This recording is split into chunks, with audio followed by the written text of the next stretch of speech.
I'm Jean Marie Navetta. I'm the Director of Diversity and Equality Partnerships at PFLAG National. When we think about the change that needs to happen, we often think about the laws or the policies that need to change, and that's really, really critical. And sometimes those laws and policies will move forward, and that's really, really great, and some work gets done. But the change that we actually really need to follow any sort of political or policy change is culture change. Real acceptance, the sort of lived experiences of all those policies and laws that we've been working on.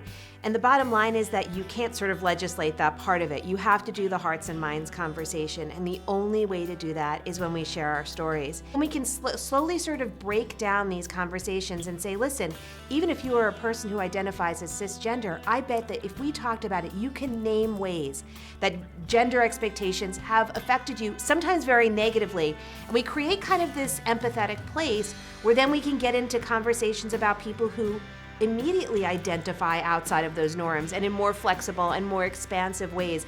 And then it leads into these conversations about people who are trans-identified, or even, as I've spent a lot of time talking about and kind of looking for information on this weekend, people who are maybe genderqueer or gender non-conforming identified, and what that's going to mean for all of this, regardless of how you understand your personal gender. When we can get people to a point of being empathetic, and the role that empathy is going to play in sort of creating people who are willing to be allies, who are willing to see change as necessary, and particularly see their own stake in it. We need to really look at sort of what this role of empathy is. And I think as we get into this trans conversation, and I'm using trans extremely, extremely broadly in this case to represent a lot of identities, people still have this really big gap of, I still don't even understand what it would mean to actually feel like I'm in the wrong body.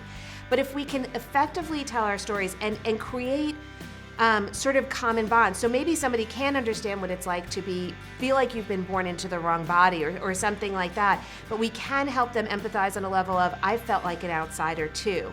I know what it means to be different also.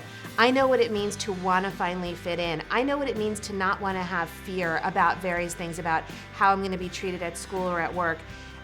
Then we start to see these change factors where people will say, no, I don't understand your experience as a person who is trans, but I can certainly empathize with some of the elements that you have gone through.